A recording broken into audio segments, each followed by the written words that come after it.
One, two. The stream is live. Woo! We got through this technical difficulties, Amber, and we are live with everybody.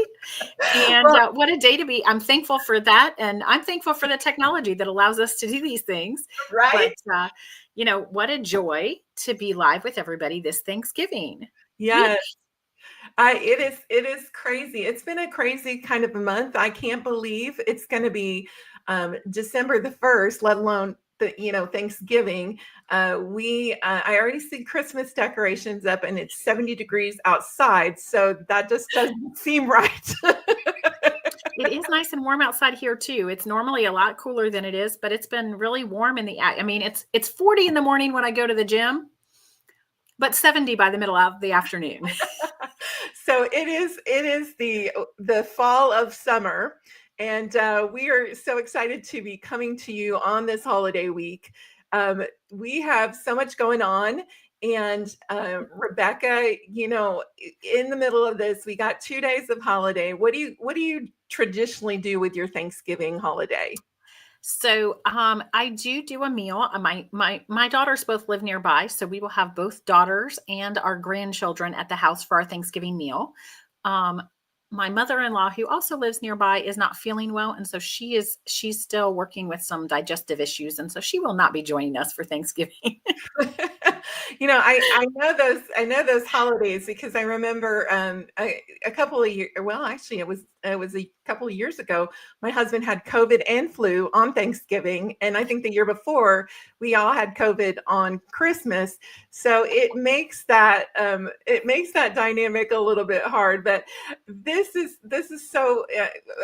Fortunately, everybody's healthy this year. Maybe I shouldn't say that. Maybe I shouldn't say that. But we would love for you. Hey, Cherie. This is, and we want everybody to say hi because we have some gifts today for our people. And there's your mom, Karen. Hi, Karen. She will be at her oldest son's home. Oh, that's awesome. Yeah, at my brother's house. At your brother's house, so she gets to now. Karen, do you go to your son's house to cook, or do you? I'd be interested in knowing that. I'm sure she's bringing the pies, even if she doesn't bring any other things, because she's a baker. Even when she came to my house for Thanksgiving, I had her make the pies for Thanksgiving because from the time I was a child, my mother always made the pies for Thanksgiving. Oh, really? It didn't matter where we had Thanksgiving. Mom would bring the pies, and we always had an apple pie. Mm-hmm. And I've got a story about our apple pies. Oh my God. We always had a pumpkin pie, and then we always had a lemon meringue pie. Yep. She's saying they're going to cook, but she's going to bring the pies. The pies and probably pumpkin bread. Oh gosh, pumpkin bread, Karen. So that is my thing. That is my thing. Because but my pies come from Walmart. Oh, no, Mom makes them from scratch, including the crust from scratch. There's not even a store-bought crust. Oh my goodness. She says my mother always made the pies for our family gatherings. That is so cool to be able to. Did you know I've never made a pie in my life? I've never ever made a pie, and I'm in my fifth decade of life, and I've never made a pie.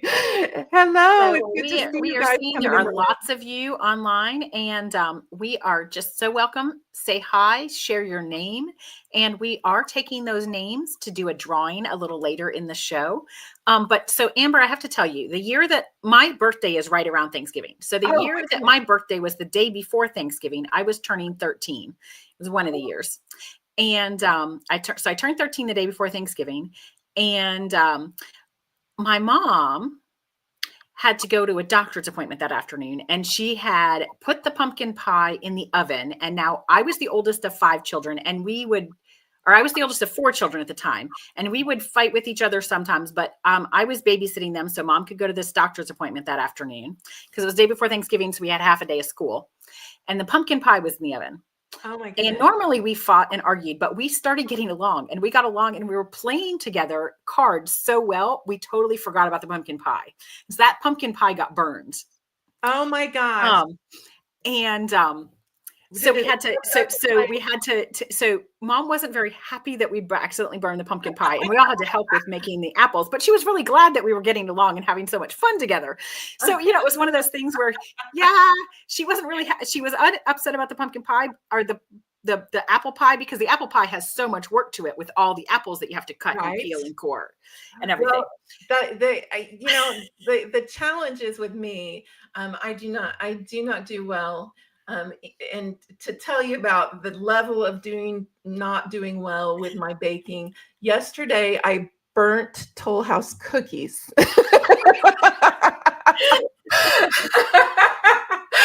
So that is the level of my baking ability. Everyone, my daughters always said, what, people ask them, well, what kind of food does your mom cook? And they usually said burnt food.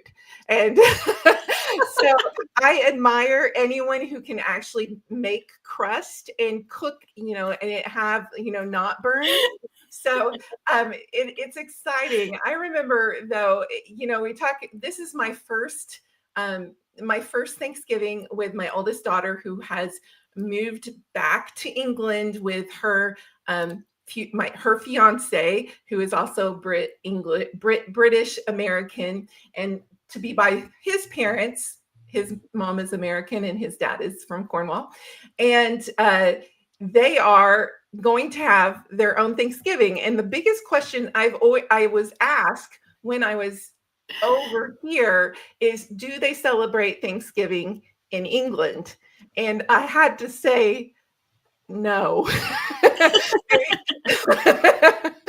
And I'm excited because today we're going to have Cynthia Simmons on the line today, who's going to set us straight for some of the origins of Thanksgiving, which is not celebrated in England. And so that's cool. But the first year I was over living in London, I actually forgot what day Thanksgiving was. And I thought it was on November the 25th. Well, it is sometimes. It is sometimes on November the 25th. So I didn't know it actually was a Thursday and it was planned that way. I'd like to know the origins of why it was planned on a Thursday, because for all the people who don't want to go to work on Friday. I don't know, but that is traditionally for me, it's the beginning of my baking time. So I bake and bake for Christmas and Thanksgiving. And even with my mother, we baked for Christmas. We start baking our Christmas cookies really at Thanksgiving weekend. And so Thanksgiving weekend, Friday, we would go out shopping, but Saturday we would be baking. I start baking that weekend to bake my Christmas cookies. Traditionally, I will make between 10 and 15 different kinds of Christmas cookies. And we give them as gifts. We do little bundles of them and give them as gifts. When we had a smaller church, when my husband was a pastor of a smaller church, we would give out packages of the cookies to every member of the congregation. So I'd be making like 80 bags of cookies. 80 bags of cookies? How many of those 80 bags of cookies did you actually eat yourself? Well, none of those bags, because those are the ones I was giving away. But we also would have platters that we would have for our occasions, for decorating a Christmas tree and other things. But yeah, Thanksgiving was always traditionally when we started all of our Christmas baking. Oh, wow. That is amazing. Now, do you watch the Thanksgiving Day parade? Is that something that you do in your house? It wasn't something we did together. I sometimes have it on, and we've sometimes had it on in the background, but it's not something that's ever been that big of a deal to me. But I want to say that I know somebody that's going to New York this weekend to see the Thanksgiving Day parade. I just forget who it is that was going to be doing that. Yeah, you know what? Maybe I think it's my pastor and his wife that are going up there. They have a family member that's recuperating in New York, and so they're going to go up and see the Thanksgiving Day parade along with helping her with recuperation. Oh, that's awesome that they get to see that. One of my favorite memories of childhood will always be that Tom Turkey that comes and isn't it the beginning of the parade? He comes and then Santa Claus comes at the end. Santa Claus is at the end. Yes. But those are just like the classic, the classic memories and the traditions that I love about Thanksgiving because they remind me of being a kid. And they remind me of there's something about that warm, cozy nostalgia of remembering these traditions that you've been passed down from family to family. Even dishes. I know a lot of people have special, I guess, non-traditional Thanksgiving dishes. Do you guys have any non-traditional Thanksgiving dishes that you do? Ours are pretty much traditional. I mean, we do mashed potatoes and sweet potatoes and well, I don't know. I'm doing a cranberry orange pork loin, and we're smoking turkey breasts, and we have ham. So the cranberry orange pork loin wouldn't be a normal Thanksgiving.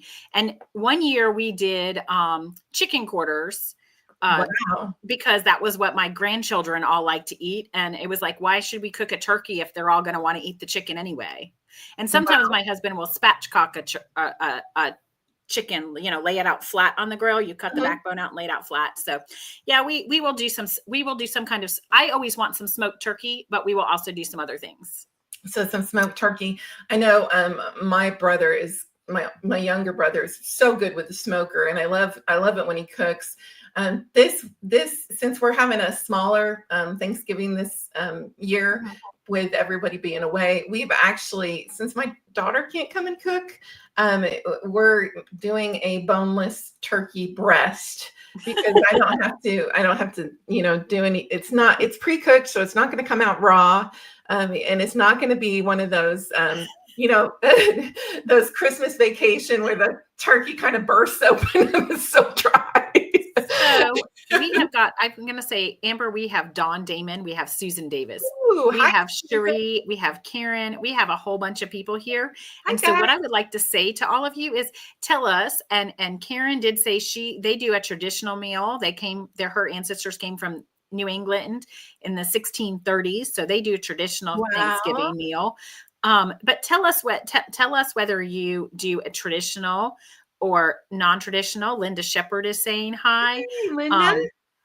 Adrian Chavez has said hi. So, it's great to see all of you. We're so excited to see you. But what I want to do today is I want to say, our traditions are great, but where did this holiday come from? Right. Wouldn't you like to know that? And we have got a wonderful historian who is a fabulous historical author, Cynthia Simmons, who is going to be joining us just now to talk to us about the origins of Thanksgiving in the United States. Yes.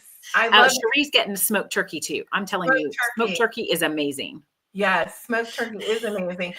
Cynthia, you're on mute, but we'd love to hear your voice. Look at you and your beautiful.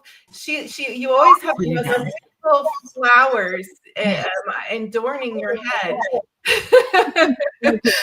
That is so beautiful. It's exciting to have you on here. It's so funny. Cynthia, you have such a unique ministry of history. I think I would say the ministry of history. And firstly, I'd love for you to talk about, this fascination with history and how you got so connected in to really digging deep into the spiritual roots of some of these traditions like Thanksgiving. Well, my dad loved history, and I think he's at fault for making me fall in love with it because he was always taking us to the Civil War battlefields and talking about all of the soldiers and even the guns. I mean, you wouldn't think a war would care about guns, right? But he showed us how they worked and all this kind of stuff. And I thought, he could have really led a tour of a Civil War battlefield. And of course, we climbed on the cannons. And these days, they don't let you do that because they're going to fall off. But we never fell off. We thought everybody climbed on on the cannons. So it's probably his fault that I did.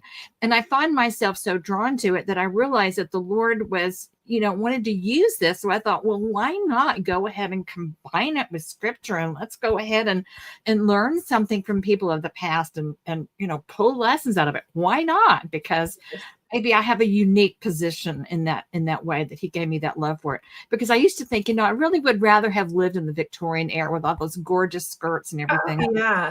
I just dress up now. So I get my feel of it. And then I'm ready to take them off because you can't move. Yes.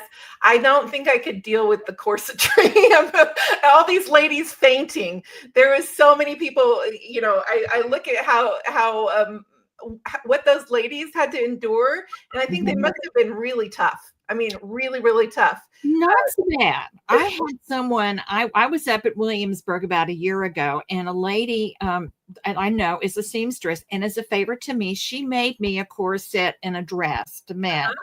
And when she put the corset on me, I found it extremely comfortable. Oh, really? The purpose of the corset was to keep you from slumping and to make you sit up straight. And if it's done right, it should not be uncomfortable. And even men wore them at that time because they were the outer garment that a man wore, because they valued so much the posture. And of course, good posture is good for you. Yeah. But if it's done right and done to your measurements, it's not as difficult as it may seem. Now, in the Victorian era, they may have tried to make that hourglass figure, but if you have stuff on the top and stuff on the bottom, you're going to have it anyway, regardless of how big you are. And they did do that. They did pad in order to get the figure. Oh, that's so fascinating to me, because you do see a lot of people who they're passing out or something is so knowing that that wasn't as quite as comfortable,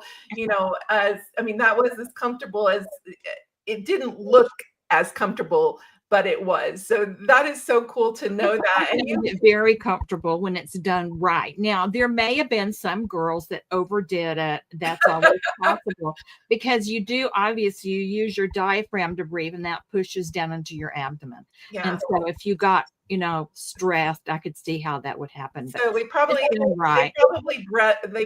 learned to breathe better, and they probably had a lot better backs. They didn't have as much hunching over. The hunching is not something that they liked, and so it did help that. And that's awesome. That is so awesome. Now, tell you, this love of history has brought you into like schools and to teaching, like in that.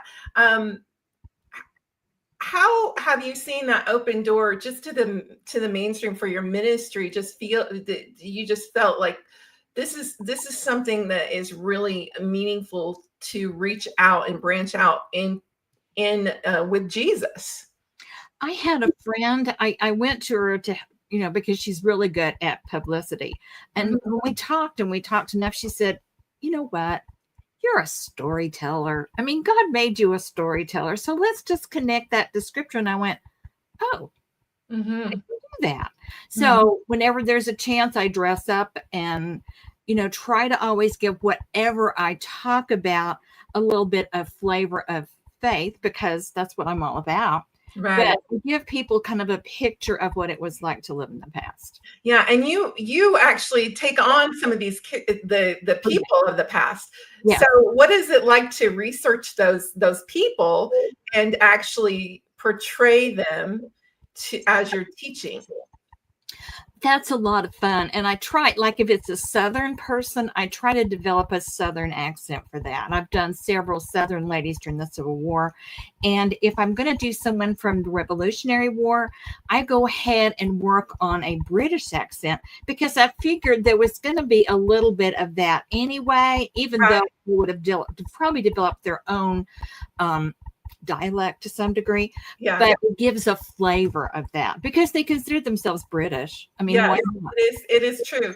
I was telling Rebecca, because being that I'm married to a Brit, how now my daughter's over there living, and she being that she is over there now, I remember losing touch with Thanksgiving, that my very first time in Britain, and I actually forgot when Thanksgiving was. I thought it was on November the 25th. So I think you can probably maybe give us some insight into the not only the origins, but you have a lovely lady to introduce us to. Yes, I do. Now, the first Thanksgiving, of course, was the Pilgrims, because they were thankful that the Lord provided for them, because without food they would have starved. Well, Washington was the one that recommended it. In fact, he had a couple proclamations, and every time he did, they would have a Thanksgiving event. Now, it did not become a national holiday, especially in the South. It was kind of a Northern tradition, although it was not considered to be a holiday of any kind. But the Northerners did kind of develop a tradition around Thanksgiving. Now, the person that actually made it happen was Sarah Josepha Hale. She was someone who was born in 1788 in New Hampshire, and her father was a Civil War veteran. He was a captain in the Civil War. And she married a man named David Hale and, raised 5 kids, kind of like me. But when her husband died, she had to figure out something to do to be able to make a living. So she became a writer. Oh, wow. And, yeah, she was and she wrote Mary Has a Little Lamb. Oh my goodness. Yep. Wow. So she published a book of poems, and she did a lot of writing, and she became a teacher, and she was very much, wanting to educate women as much as men. And so finally someone asked her to edit a magazine, which she did, Ladies Magazine, and eventually Godey's Magazine. It sounds like a woman I like. Wanting to educate women to be better mothers and be able to teach their kids and so on. But, she really felt like that Thanksgiving was an important holiday, and she wanted it to be a national holiday. And so every year she was petitioning all the governors and all the, the presidents and all that.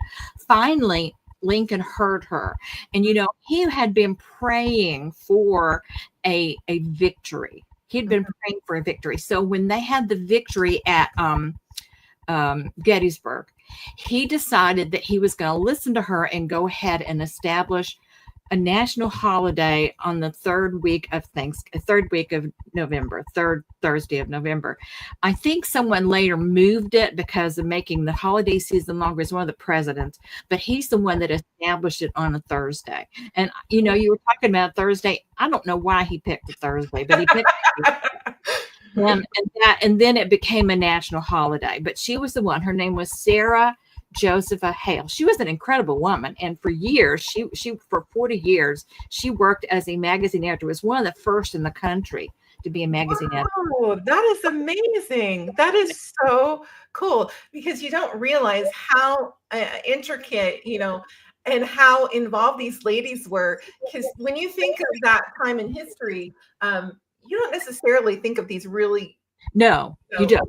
You don't think of these women doing that. Very big entrepreneurs, or you think of them being at home with their big families, but at the same time, they had a lot. They were doing a lot, and they were involved in a lot of different things. I love that idea that they were they did a magazine. That's so cool. And do you have any? Has the Thanksgiving turkey does that have that significance? I don't know if did they eat that at the first Thanksgiving?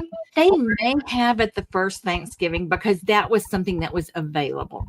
And of course, with our technology, we have made turkeys have a very big chest so that we have a lot of white meat. Right. But I think that's probably why that's one of the meats that we eat. But there's a lot of things that are traditional these days, like the cranberry sauce. Now that's a northern dish. That would not have been something the South would have had access to.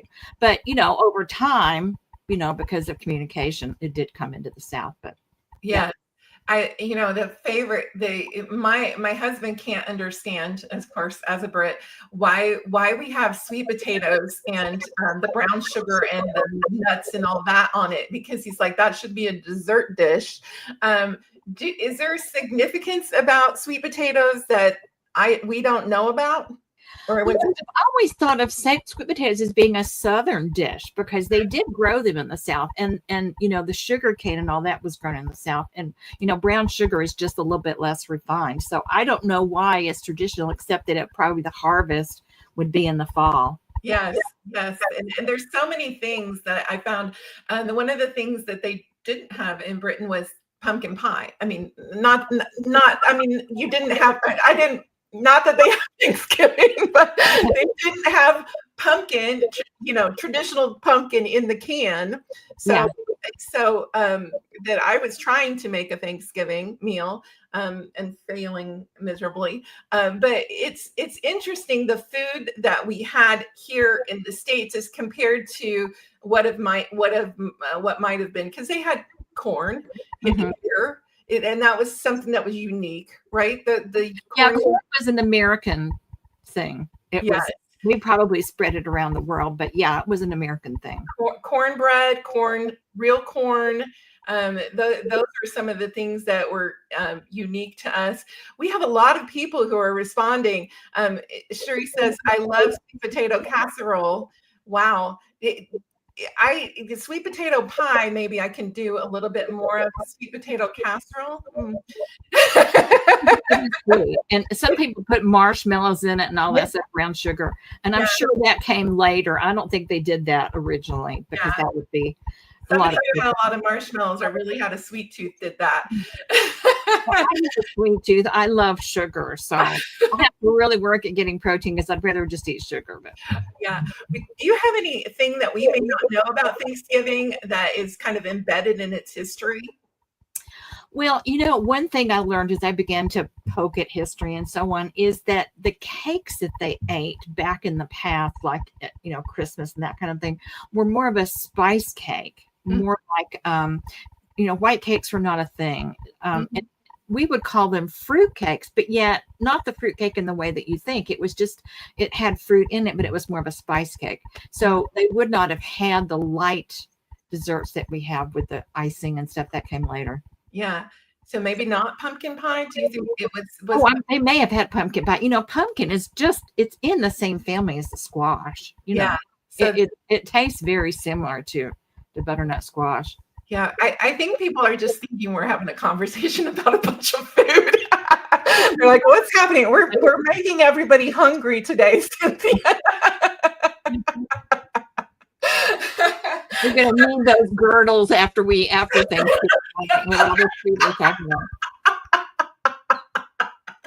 Oh my goodness! Well, do you guys have some traditional things that you do at Thanksgiving that is for your family? My mother created a recipe for oatmeal rocks that, they're not all that difficult to make, but they are so good and they're crunchy. And every time I make them, people absolutely love them. I took them to the police station last year and gave them to the police station, and they were fond of them. And then she made a prune cake, which that sounds awful, but it really is a spice cake, which is very similar to what they did, like Washington did. It's very similar to that. Oh, wow. Did you say a fruit cake? A fruit cake. It's similar to a fruit cake, but it has more spices like cloves and that sort of thing. Oh, I love anything. I love gingerbread loaf. I'm a spice girl at heart. So any of that carrot, pumpkin bread, any of that, I love it. I love so much. And you would think that they would probably use a lot of spices, and that was one of the things that they liked to do. But they would put dried fruit in it. And during the Civil War, they used molasses because they didn't have much sugar in the South, and they put dried apples in it. Well, that is so cool. Now we have a lot of people who are saying hi, and we are having, of course, Cherie, Rosie, and Cindy Sob, Susan, thanks for coming on, Adrian. Thank you guys. Linda Shepherd's here. Hi, Linda, Dawn, Karen. We got a whole load of people in the chat today. So we're excited because you get to give away a book today. I'm going to give away a couple of my books. I'm going to give away number one, Valuing Gold, and number two, Pursuing Gold. If someone wants to, what do you want them to do? Yeah, we're going to have a wheel of names. Rebecca's going to come back on here at the end and put everybody who's attended the chat. So if you say hi, we don't know that you're not going to be enrolled in the drawing until you say hi, and we will get you in there, and then you will be on the wheel of names to get some of these amazing books that Cynthia's made, novels where she weaves history and biblical truth. And Cynthia, tell me a little bit about, we talked about your love for history, but tell us a little bit about the novel stories that you've written and the common thread that's through them. Well, the ones that are out there now, I've got one coming out in the spring, but the ones that are out now is a little bit of the history of money and how money changed from coin to paper, particularly during the Civil War. It weaves that in there with the values of truth, because obviously you want to value gold, because if you value paper, it's not worth anything. And that's one of the reasons they wanted to handle the coins, because the coins were gold and silver and they were actually worth something, whereas the paper may or may not be, depending on if that bank had anything to back it up. So you can understand that. So what do you think about the not using the penny anymore? The penny is going to be a high commodity. Be interesting, because they're going to have to round everything up to the nickel. Yeah, and that really changes things. I'm noticing that more people are using cards these days, and they're not wanting, like if they buy a book, they're not wanting the change back. So maybe they don't value the change like they used to. Ooh, that's true. We used to, as kids, we always had a change jar where we put all our pennies, we put all our coins, and at a certain time, maybe even every 3 years, we put it in this big jar. Did you guys have a big jar that you would put all your? I have a bank that I do, and every now and then I take everything out and take it to the bank. Roll it up and take it to the bank. So yeah, we do that. Yeah, and a lot of people collected coins, and I don't know if they're still collecting coins. People out there still collecting coins. I think people are, yeah. Yeah. So it's interesting though. It has that history in it, because I love to find coins with very old dates. I always look through of that and try to find the oldest coins and stuff. But we don't have a personal coin collection. I think I'm going to start collecting pennies, since they are going to be out. That's right. I think they're going to be a collectible item pretty soon. And then we'll be able to pass those down to our kids and say, this is what we used to use to pay that 0.9 cent thing in our petrol. I was like, please don't raise that to 5 cents. Be like another tax. I know, right?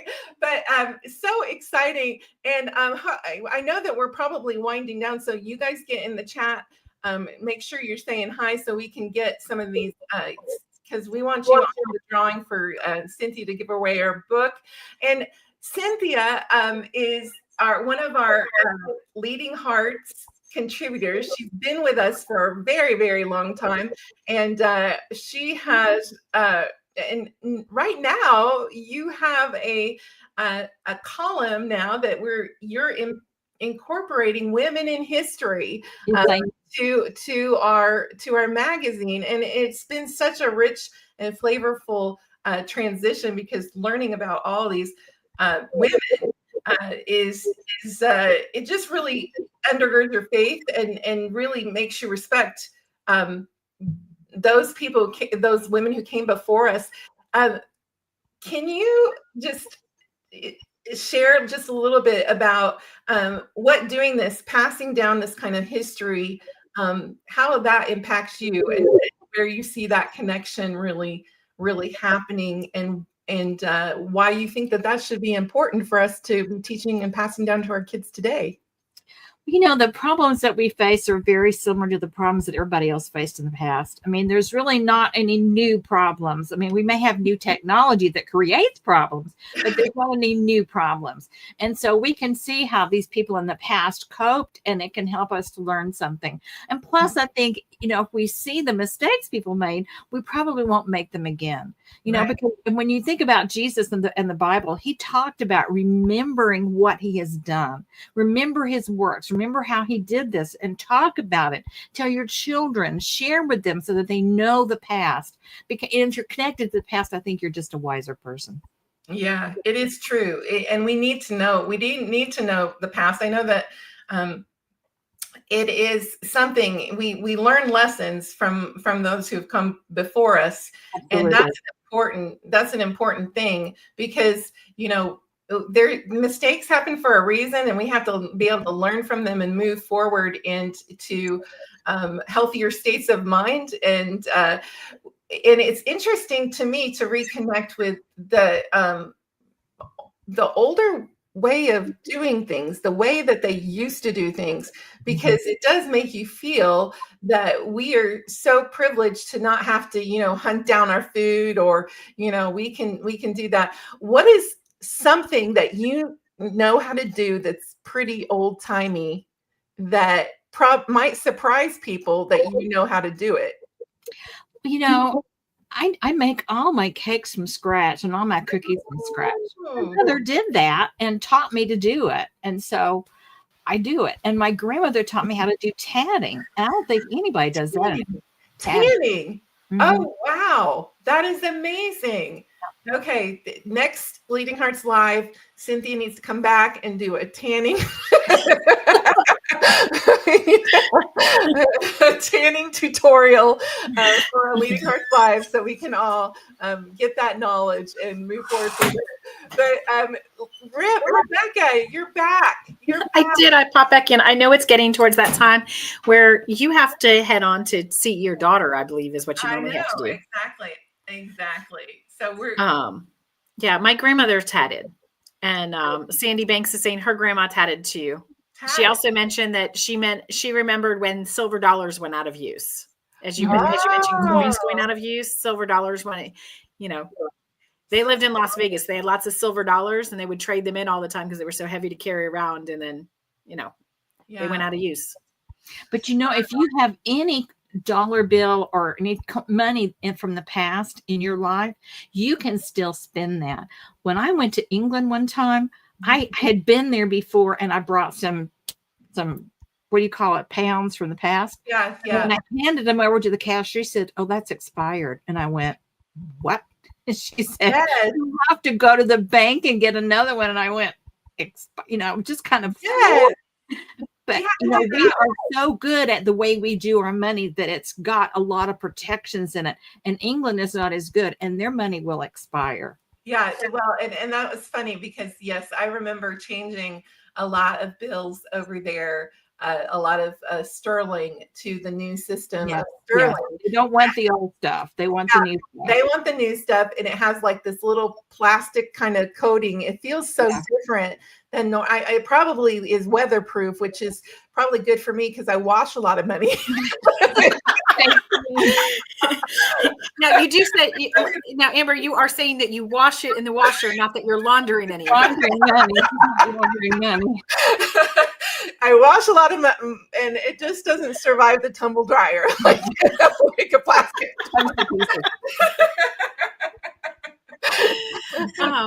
But yes, I did come back on because we've been on for a while. I've learned so much just listening to this, and it has been such a joy. But it is time for us to spin for a winner for one of Cynthia's books or Cynthia's book package. So I am going to say my name. Say my name. Only one in here. Nala. Oh, Nala, I don't know. Nala. Oh, yeah. She's coming back in. So we made to make sure that everybody's in the drawing that is here. Sandy. Oh, good. Thank you guys for tatting. Oh, I was calling it tanning the whole time. I thought you tanned leather. Yeah. I have no idea. Tanning is different than tatting. I don't think. My skin just burns. I don't think. I thought you wrangled some buffaloes. Oh my goodness. Okay. I have to look up tatting. So I'm going to share my idea screen and we're going to see who wins. Cherie Denna. Yay, Cherie. And Cherie has been with us for most of our time today. Yay. And do we have another winner? I'm going to give away 2 books. Okay, I will share my screen. I will add that back to the stage and we will spin one more time.